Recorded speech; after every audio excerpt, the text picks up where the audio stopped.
हरियाणा के सिंचाई विभाग से हटाए गए कर्मचारियों ने आज कैथल में जोरदार प्रदर्शन किया। नाराज कर्मचारियों ने सरकार पर आरोप लगाते हुए कहा, दिन रात एक करके बीजेपी सरकार बनाने का काम किया।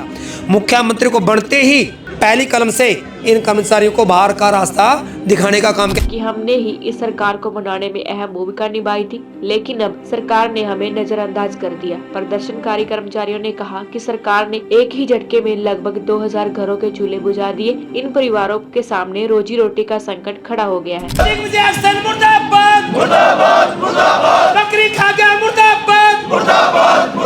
उन्होंने सरकार पर झूठे वादे करके चुनाव जीतने का आरोप भी लगाया। झूठे वादे करके जुमलों की सरकार थी, वोट हथिया करके सत्ता में आ गई। कर्मचारियों ने मुख्यमंत्री से मांग की कि उन्हें सिंचाई विभाग में फिर से एडजस्ट किया जाए ताकि उनके परिवार का भरण पोषण हो सके। देखिए कर्मचारियों ने क्या कहा।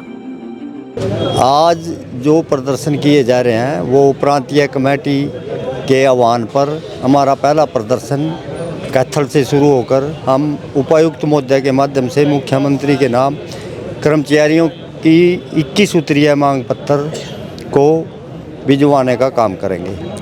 हमारी डिमांड ये है कि हरियाणा सरकार हर रोज़ कर्मचारी विरोधी निर्णय ले रही है, जिससे कर्मचारी वर्ग में भारी रोष है। यहाँ तक कि जब सरकार ने चुनावी वादे में कर्मचारियों को रेगुलर करने का आश्वासन दिया था, परंतु रेगुलर करना तो दूर, आज उनको नौकरी से पदमुक्त किया गया है। हम हरियाणा सरकार से मांग करते हैं कि सिंचाई विभाग में हटाए हुए कर्मचारियों को विभाग में ही एडजस्ट किया जाए। ये सरकार की जानबूझ करके नीति बनाई गई है। जब हरियाणा सिंचाई विभाग से कर्मचारियों की पोस्टों का आंकलन किया था, खाली पड़े पदों पर भर्ती की गई थी। आज जो पोस्टिंग दी गई है कर्मचारियों को निकालने के लिए 2-3 ही सर्कलों में ज़्यादा कर्मचारियों को भेजा गया है, जबकि अगर सरकार की नीयत ठीक होती, जहाँ जहाँ वैकेंसी खाली थी, प्रदेश के विभागीय प्रमुख द्वारा ही इनको स्टेशन देने चाहिए थे। अगर ये विभागीय प्रमुख अभियंता के माध्यम से स्टेशन देते तो आज कोई भी कर्मचारी नहीं हटता। तो सरकार झूठे वादे करके जुमलों की सरकार थी, वोट हथिया करके सत्ता में आ गई है, परंतु आज प्रदेश के कर्मचारियों के विरोध निर्णय ले रही है। हम सरकार से मांग करते हैं कि हटाए हुए कर्मचारियों का जो चूल्हा बंद हो गया, उनके परिवार भूखे मरने के कगार पर हैं, इसको चालू करवाने का कष्ट करें। कहाँ पे हटाए गए ज़्यादातर कर्मचारी? ये टुआना, नरवाना, कैथल, कुरुक्षेत्र, अम्बाड़ा सबसे ज़्यादा इन्हीं सर्कलों में हटाए गए हैं। कितने कर्मचारी हटाए गए? ये तो कम से कम सैकड़ों की तादाद में, मतलब 2000 के आसपास जो जितनी डी ग्रेड की पोस्टिंग हुई सिंचाई विभाग में वो हटा दिए गए। उनके कितने आए हैं बच्चे रेगुलर? सबसे बड़ी जाति कैथल सर्कल में हुई है। यहाँ के जो 2 एक्शन बदमाश हैं, उन्होंने एक एक्शन के पास एक कर्मचारी आया, हटा दिए 15, एक पे 28 कर्मचारी आए, हटा दिए 60। ये न सरकार का कानून मान दे, न विभाग का कानून मान दे। हमने मुख्यमंत्री को भी 2 बार मांग पत्र दे चुके हैं कि भी हटाए हुए कर्मचारियों को दोबारा नौकरी पर रखा जाए।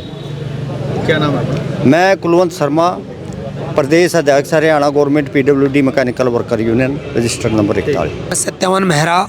जी, आप तो बीजेपी से ही संबंध रखते हैं, मतलब सर, लेकिन ऐसा क्यों आपके? पत्रकार महोदय जी, आपने तो पता ही होगा, मैं दिन रात मेहनत करते हैं, लेकिन मुख्यमंत्री महोदय जी से ये भी हमें भी आस नहीं थी कि हम दिन रात मेहनत करके भी थकावट भी ना उतरे तो हमारे कम से कम हज़ारों कर्मचारी, वो कर्मचारियों के यदि फ़ोन देखोगे ना, आप OTP देखोगे, सब बीजेपी के कार्यकर्ता मिलेंगे आप लोगों को। मुख्यमंत्री महोदय जितने भी, जब चुनाव विधानसभा का चुनाव आया, जिले हरियाणा के अंदर जितने भी विधानसभा थी, इन कर्मचारियों ने, जहां भी कर्मचारी हमारा कौशल का साथी है, दिन रात एक करके बीजेपी सरकार बनाने का काम किया।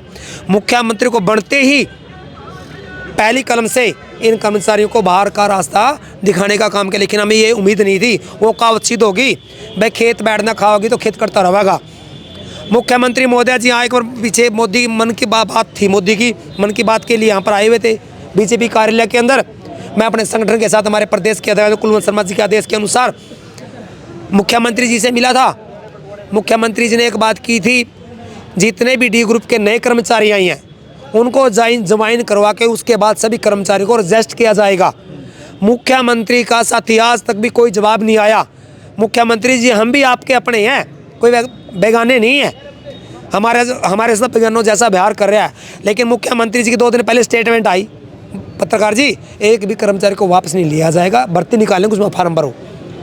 कैथल में कितने कर्मचारी हैं? कैथल में, कैथल सर्कल के अंदर पहले तो पड़ता है हमारा नरवाना से कम 50 कर्मचारी हटाए आए, वहाँ पर 25 हटाए 50। हमारे फिर कैथल के अंदर कैथल डिवीज़न पड़ती है, यहाँ का एक्शन है प्रशांत जी। कर्मचारी आए 60, 30 हटाए 60। साथ में एक डिवीज़न पड़ती है सरस्वती, इसका एक्शन है दिग्विजय शर्मा जी। कर्मचारी आया केवल और केवल 1 हटाए 20। सरकार ने ये कहा था भाई साथ ही जितने भी डी ग्रुप के नवनियुक्त कर्मचारी आएंगे उनकी ज्वाइन करवा के बस जो 30 बच्चे आए तो 30 ही हटाओ, इनको कहीं और अरेस्ट करेंगे। लेकिन इन अधिकारियों ने उस लेटर का दुरुपयोग करते हुए, सरकार की बदनामी करते हुए आए 30 हटाए 60। साथ में आपका साथ का एक्शन बैठा है निशांत सिंह जी। यहाँ पर कर्मचारी 28 आए, 36 आए, 28। ये भी तो अधिकारी है, इन्हें भी तो सरकार की आदेशों की पालना की है। इन अधिकारियों ने सरकार की बदनामी कराने के लिए डबल कर्मचारी हटाए, इसकी हम घोर निंदा करते हैं। और आपके चैनल के माध्यम से मुख्यमंत्री महोदय जी से मांग करते हैं, प्रार्थना करते हैं और अपील करते हैं कि जितने भी हटाए हुए कर्मचारी हैं उनको पुनः नौकरी पर लिया जाए। कोई 5 साल वाला भी चक्कर है, जिसको 5 साल से ज़्यादा हो गया उनको नहीं हटाया गया, जिसको कम हुआ है उनको हटाया गया। सर, इसके अंदर ऐसे कर्मचारी भी जिसको 15-15 साल भी हो गए हैं, उनके भी नाम लिस्ट में है। जब ये कर्मचारी रोए, सड़कों पर आए, तब जाके सरकार ने, विभाग ने लेटर भेजा, ऊपर के अध्यक्ष ने लेटर भेजा, भाई जो कर्मचारी 15 अगस्त 2024 से उनको न छेड़ो। इन्हें तो अक्सर तो अपने चेता कलम फेर दिया था, मनमर्जी कर दी थी। एसडीओ ने अपनी खुद काटी, एक्शन अपनी खुद काटी, और एससी ने अपनी काटी। अब रख लिए नहीं तो अभी कोई नहीं रखा, सरकार की कोई भी एक स्टेटमेंट नहीं आई। आपके चैनल के माध्यम से हमारे प्रदेश की अध्यक्षता में हम 27 तारीख है 22 के 22 जिले में डीसी के माध्यम से ज्ञापन देंगे और मुख्यमंत्री जी से अपील करेंगे कि इन कर्मचारियों को, हटाइयों को वापसी ले। अगर फिर भी मांग नहीं मानी जाती है तो अगला कदम भाई, यदि मुख्यमंत्री जी फिर भी नहीं मानते, जो हमारी केंद्रीय कमेटी की काल होगी, जो हमारे अध्यक्ष हमें आदेश देंगे, उस पर खरा उतरेंगे।